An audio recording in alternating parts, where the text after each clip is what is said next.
Assalamualaikum warahmatullahi wabarakatuh.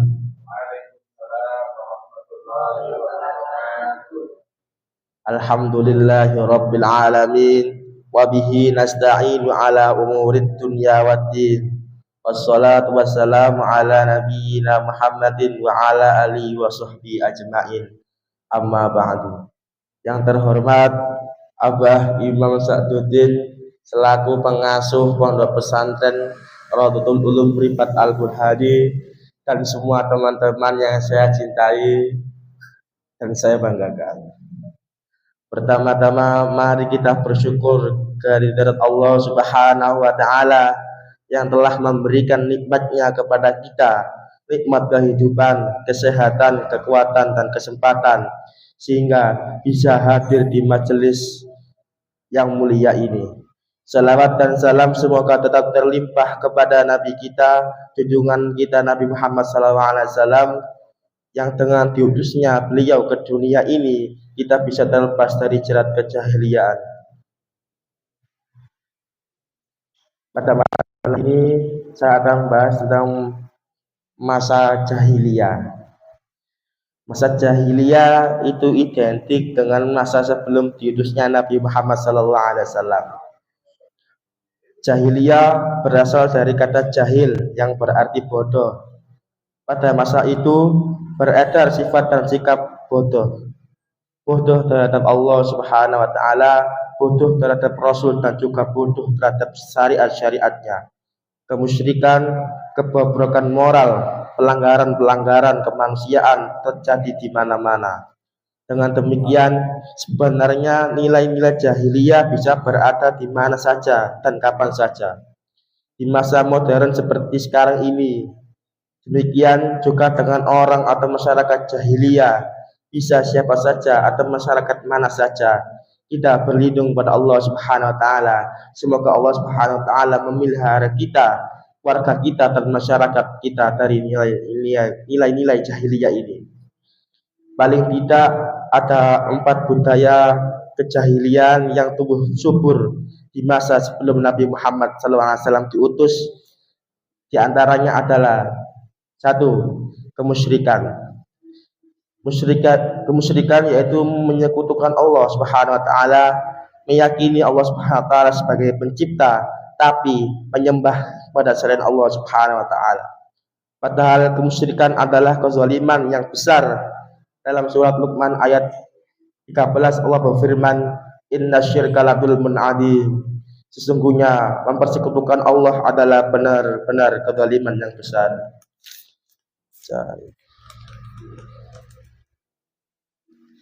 Kemusyrikan ini begitu merajalela di kalangan suku Quraisy sebagai suku Nabi Muhammad SAW.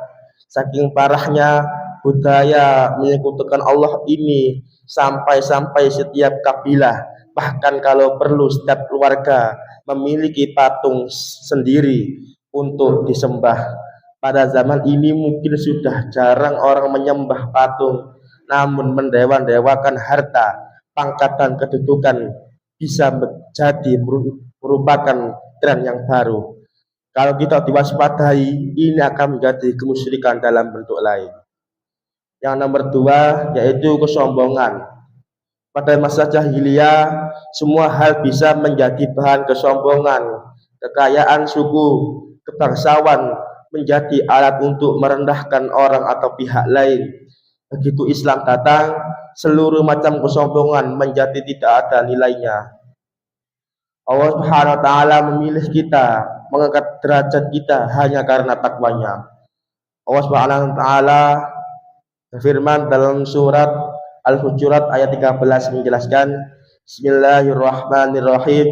Ya ayyuhan nasu inna khalaqnakum min dzakari wa unsa wa ja'alnakum syu'uban wa qabaila lita'arafu. Inna akramakum indallahi atqakum. Innallaha alimun khabir. Ya, artinya, hai manusia, sesungguhnya kami menciptakan kamu dari seorang laki-laki dan seorang perempuan, telah menjadikan kamu berbangsa-bangsa dan bersuku-suku supaya kamu saling kenal mengenal. Sesungguhnya orang yang paling mulia di antara kamu di sisi Allah ialah orang yang paling takwa.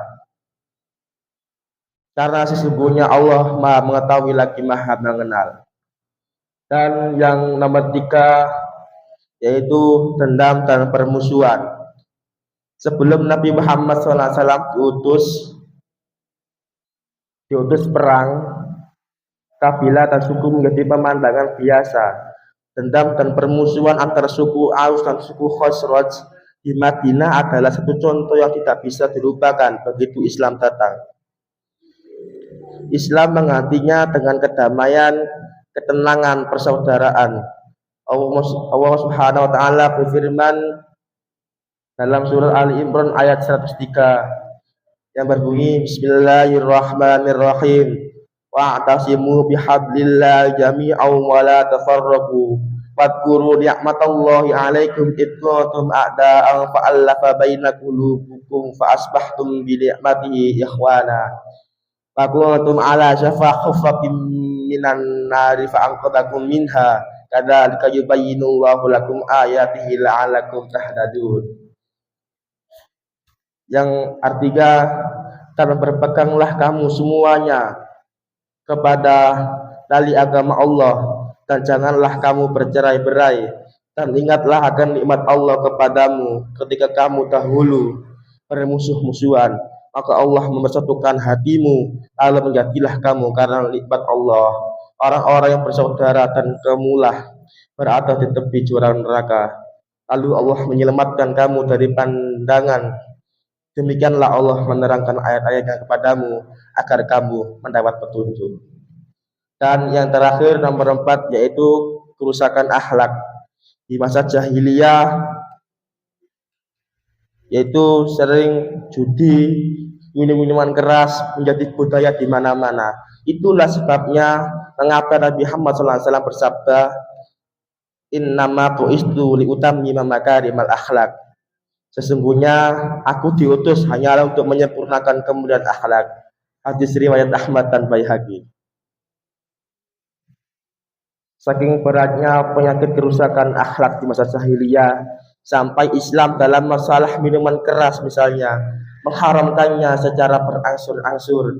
Awalnya dikatakan bahwa minuman keras itu bermanfaat, tapi dosanya lebih berat daripada manfaatnya. Selanjutnya orang-orang mukmin dilarang sholat sementara mereka masih sibuk. Akhirnya barulah diharamkan secara mutlak. Sungguh ironis, kemerosotan akhlak yang terjadi di masa jahiliyah lalu terulang di masa kini yang disebut-sebut sebagai era digital.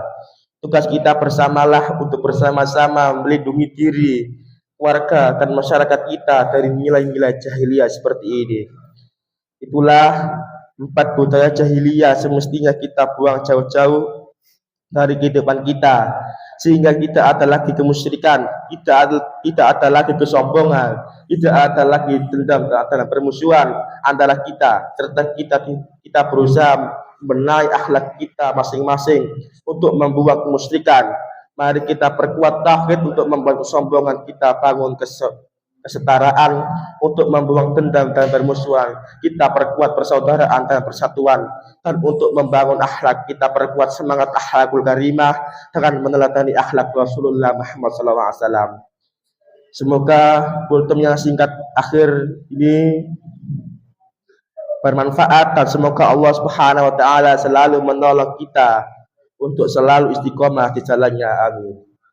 Allahumma fiqil amin. Assalamualaikum warahmatullahi wabarakatuh.